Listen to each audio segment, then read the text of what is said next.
자, 안녕하세요. 드디어 여러분들 한국사 마지막 강의가 되겠습니다.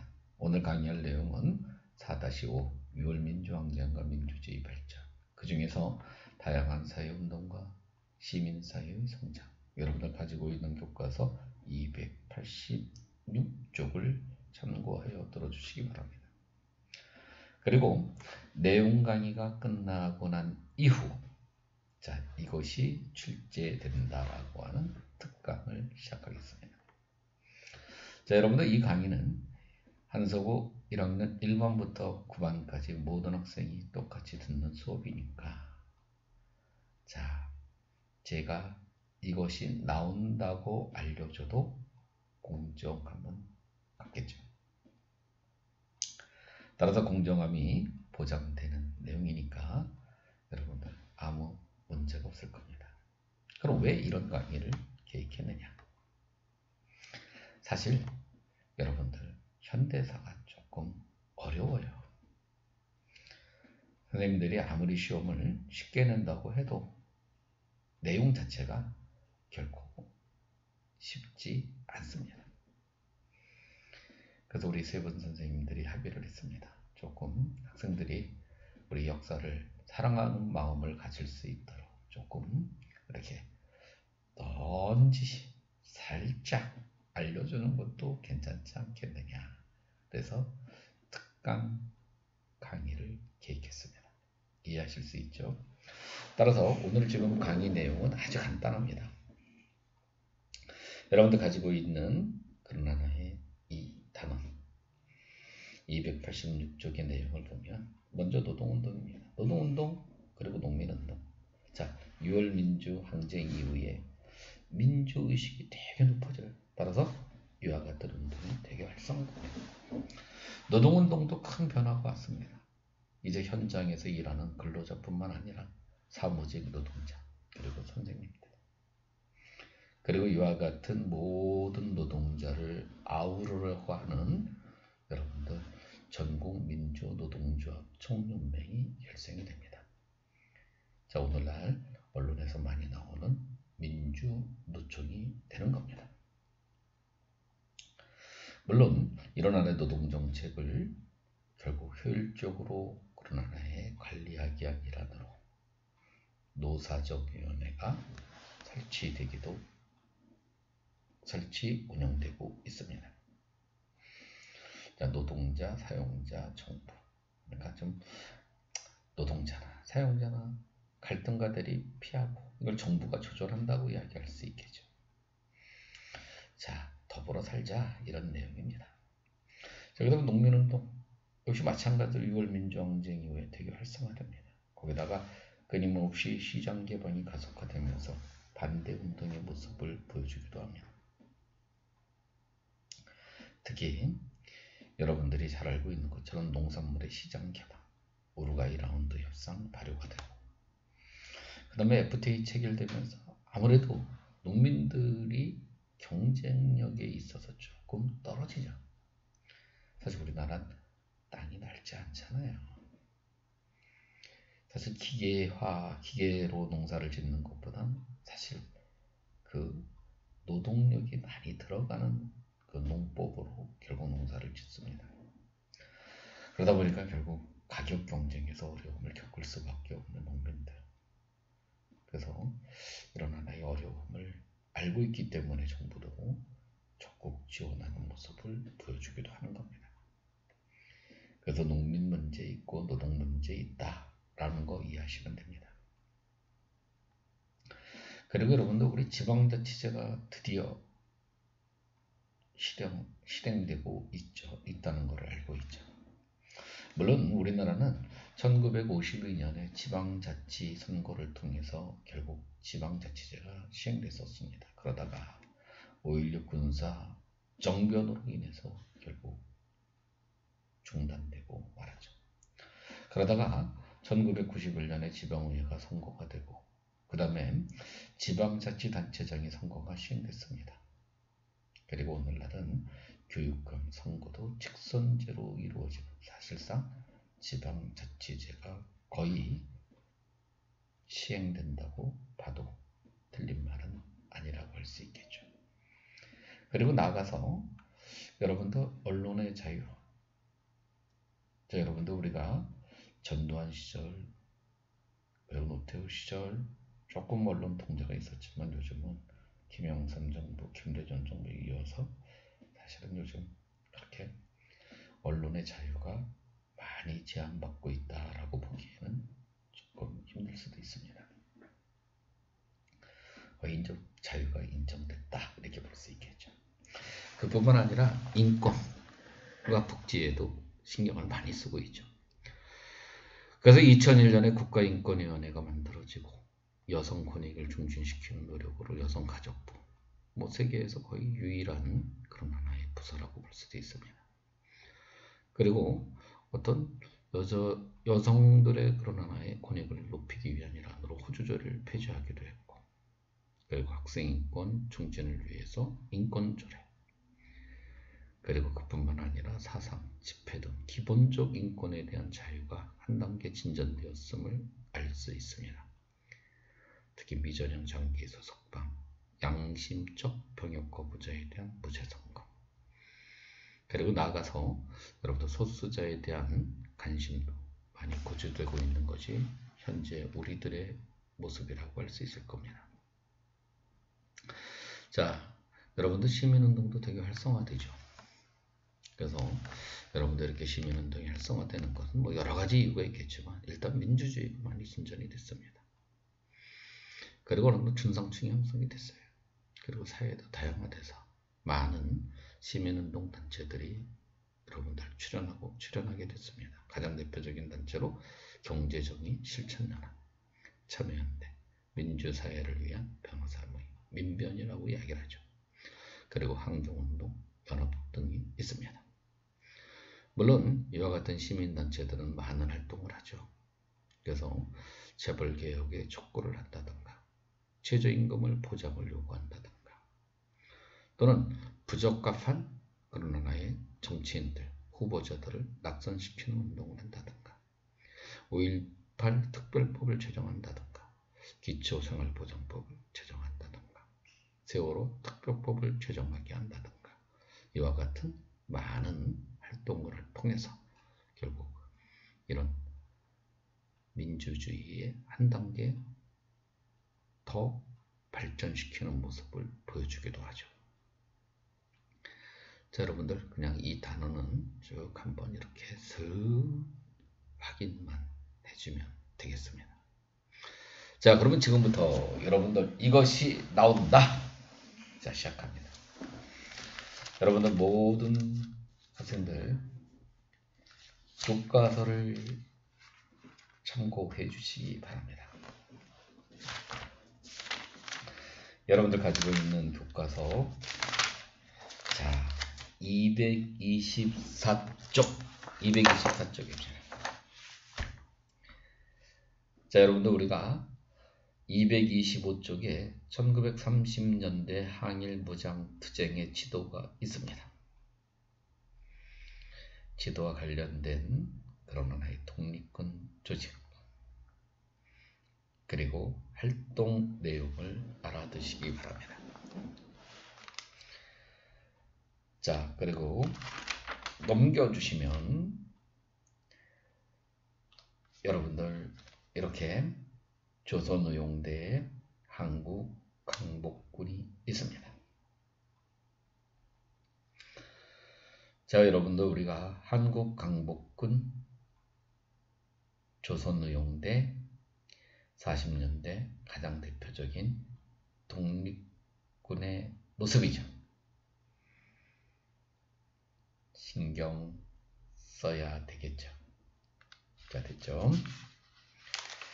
자, 그러면 여러분들 228쪽을 펴주시기 바랍니다.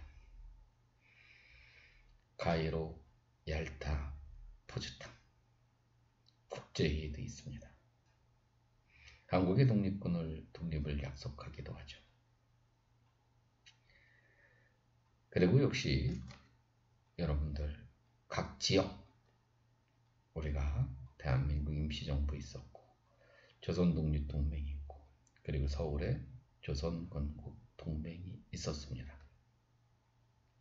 자, 이와 같은 이런 하나의 각 지역의 대표적인 독립운동 단체는 자, 광복을 위한 그런 하나의 준비해야 하는 모습입니다. 한마디로 정부 수립을 위한 준비운동을 하는 각 지역의 대표적인 단체다.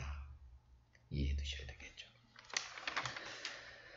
자, 그리고 여러분들 우리가 이렇게 각 그런 하나의 단체 그리고 건국 강령 좀 알아두셔야 됩니다.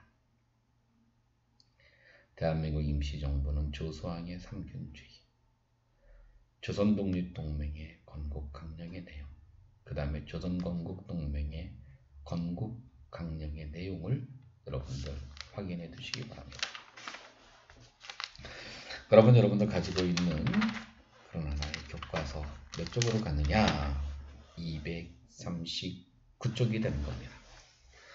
자, 239쪽을 딱 보게 되면서 여러분들 느낌이 딱 들었을 겁니다. 건국동맹이 건국준비위원회가 되고, 자, 그들은 여러분들 이렇게 새로운 정부를 위한 수립운동이 전개되죠. 그렇죠? 어떤 운동을 했을까 확인해야 되겠죠. 자, 그리고 나가서 여러분들 우리나라의 문제가 드디어 모스크바에서 여러분들 다루게 됩니다. 여러분들 가지고 있는 교과서 241쪽입니다. 자, 모스크바 3상에 있는 세 가지의 주요 내용이 결의가 됩니다. 물론 이와 같은 모스크바 3상의 일을 모두가 다 좋아하는 것은 아니다. 어떤 사람은 싫어, 반타. 어떤 사람은 어이 괜찮아, 좋다. 이해하셔야 되겠죠. 자, 그 다음에 여러분들 우리가 242쪽 이렇게 이야기를 하면 뭐 좌우 합작 운동을 알아야 되겠죠. 그리고 이와 같은 좌우 합작은 어떠한 목표를 갖고 일어나나의 노력을 했고, 그리고 왜 이와 같은 좌우 합작 운동이 실패하게 된 이유는 무엇일까? 그리고 결국 일어나나의 이 좌우합작 수립운동이 결국 좌우합작 운동이 실패로 끝나자 사실상 단독 정부 수립이 이루어지게 되자 마지막 몸부림이라고 할 수 있을까요? 자, 김구 선생이 찾아갑니다. 어디로 갑니까? 그렇죠. 북한으로 갑니다. 자, 북한에 가서 여러분들이 잘 알다시피 남북 협상을 시도하죠. 역시 알아두셔야 되겠습니다. 그리고 이와 같은 단독 정부 수립 반대 운동이 결국 자, 드디어 빵 폭발하죠. 어디에? 제주도에서. 그리고 여수 순천 사건에서. 따라서 여러분들이 이렇게 쭉 한번 내용을 확인해 두셔야 될 겁니다. 그래서 여러분들 가지고 있는 교과서 245쪽의 내용 확인 1번 그 핵심적 내용을 파악해 두는 게 상당히 좋겠습니다.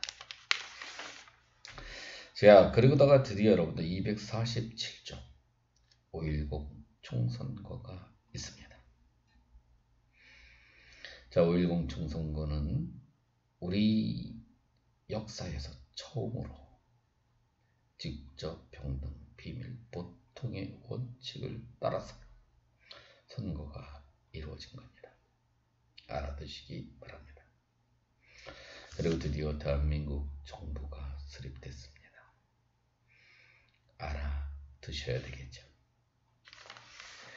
그리고 대한민국 정부가 수립되면서 한 일 중에 여러분들 가지고 있는 교과서 249쪽에 보면 농지개혁 그리고 반민족 행위자들에 대한 처벌법, 한마디로 어떻게 식민지 전제 청산을 하려고 하였는가라고 하는 거 확인해 두셔야 되겠습니다. 그리고 여러분들 슬쩍슬쩍 넘어가면 252쪽 당연히 6.25 전쟁이 원인서부터 결과까지 좀 알아두시기 바랍니다. 자, 그 다음에 여러분들 이 254쪽에 가면 여러분이 아는 것처럼 지금 느낌이 팍 들었을 겁니다. 아, 이승만 왜 그랬을까? 그죠? 왜 독재를 했을까?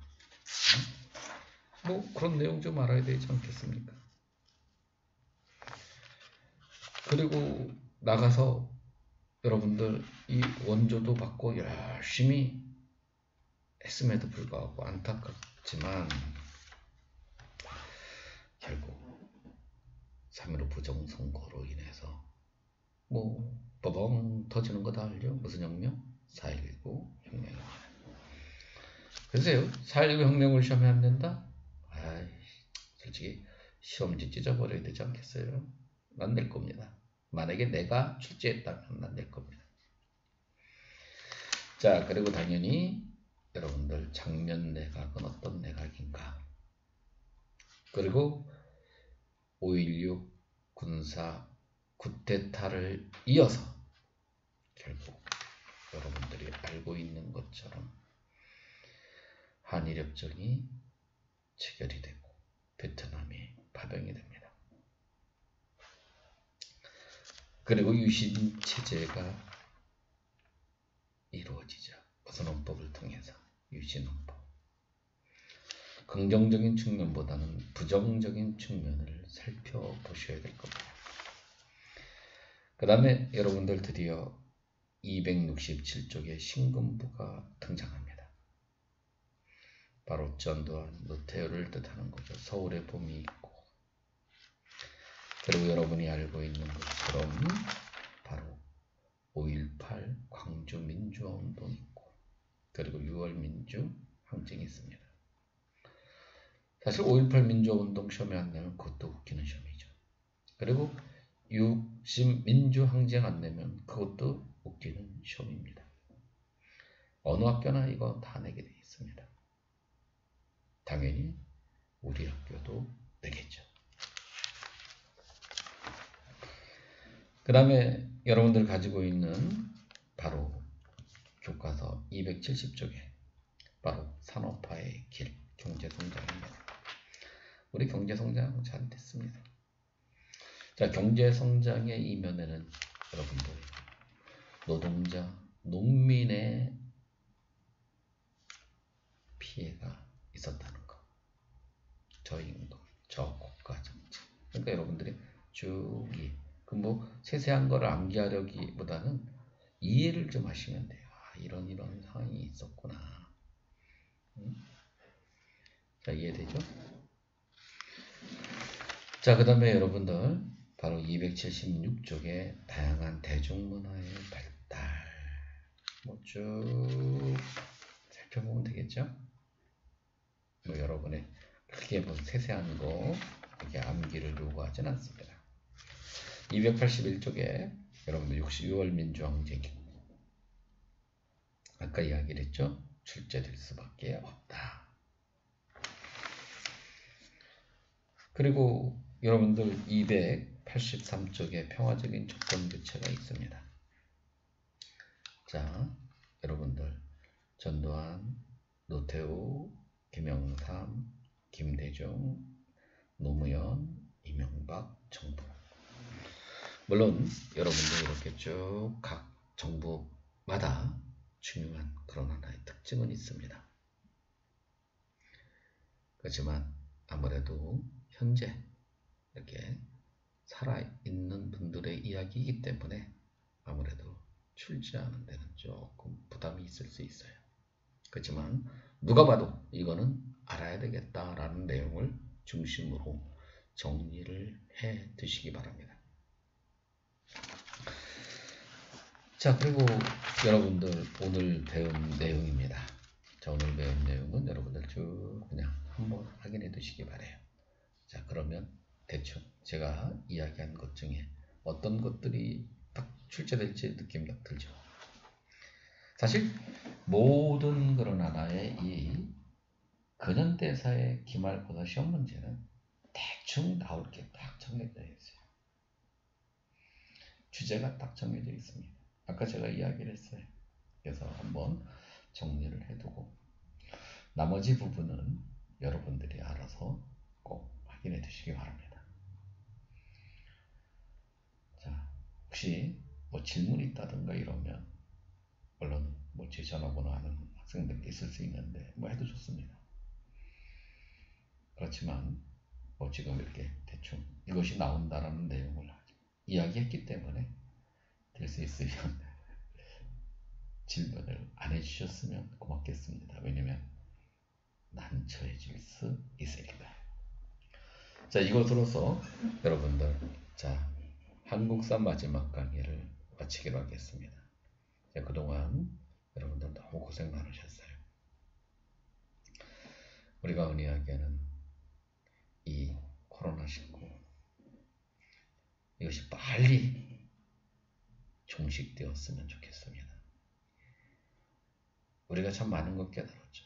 평범한 일상적인 삶의 행복이 얼마나 행복한 것가를 우리에게 알려줘.